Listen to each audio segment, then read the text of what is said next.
Hey guys, welcome to Tech is Guru. Today we'll be learning how to check Instagram login activity, and now let's dive right in. Now to check Instagram login activity or where you're logged in on Instagram, first open up your Instagram app, and from over here guys, at the bottom right corner of the screen you can see your profile picture icon in a small circle. Tap on it, and over here guys, at the top right corner of the screen you can see your tree line icon. Again, tap on your tree line icon, and from over here you'll be required to tap on the account center, which is at the top of the screen.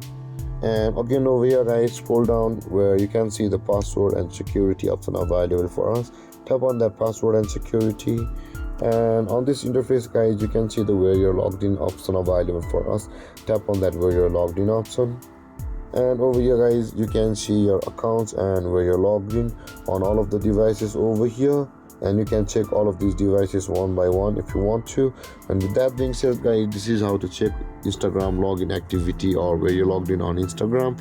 And if you have any confusions or questions regarding the topic, feel free to comment in the comment section below, and don't forget to like, subscribe and hit that bell icon for more videos. Thank you for watching guys. Peace.